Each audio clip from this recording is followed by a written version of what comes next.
9 KM news ગુજરાતમાં આપનું હાર્દિક સ્વાગત છે। મહેસાણા જિલ્લાના વિજાપુર તાલુકામાં ભારે વરસાદથી જળબંબાકાર।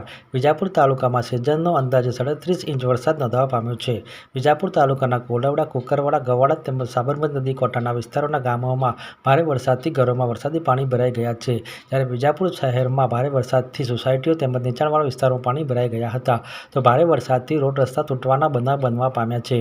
વિજાપુર તાલુકાના અનેક ગામોમાં તળાવ ભરાઈ જતા ગામોમાં પાણી ભરાઈ ગયા હતા। વિજાપુર તાલુકાના કોલવડા ગીરીતા ગામે નર્મદાના અને વરસાદના પાણી એક થતાં કોલવડા ગામના ઠાકોરવાસ તેમજ દેવીપૂજકવાસમાં ઘરોમાં પાણી ભરાઈ ગયા હતા અને વહીવટીતંત્ર પાસે મદદ તેમજ સહાયની માગણી કરી હતી।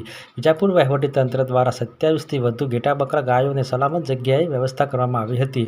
નીચાણવાળા વિસ્તારોમાં પાણી ભરાઈ જતા અસરગ્રસ્ત થયેલા લોકોને સ્થળાંતર કરવામાં આવ્યા છે। વિજાપુર ધારાસભ્ય ડોક્ટર CJ ચાવડા તેમજ તેમની ટીમની ભારે વરસાદમાં ખૂબ સારી કામગીરી જોવા મળી હતી। સાથે વિજાપુર તાલુકા પંચાયત તેમજ વિજાપુર નગરપાલિકા સહિત વહીવટીતંત્રની પણ ભારે વરસાદમાં પૂરી તૈયારી સાથે સજ્જ જોવા મળ્યા હતા। ભારે વરસાદથી વિજાપુર પંથકના ખેડૂતોમાં ખુશાલી જોવા મળી હતી। ભારે વરસાદથી પાકને નુકસાન થવા પામ્યું છે, પણ વરસાદથી જળાશય તેમજ તળાવ ભરાઈ જતા ખેડૂતોમાં આનંદ જોવા મળ્યો હતો। વિશેષ માહિતી બ્યુરો ચીફ મહેસાણાથી।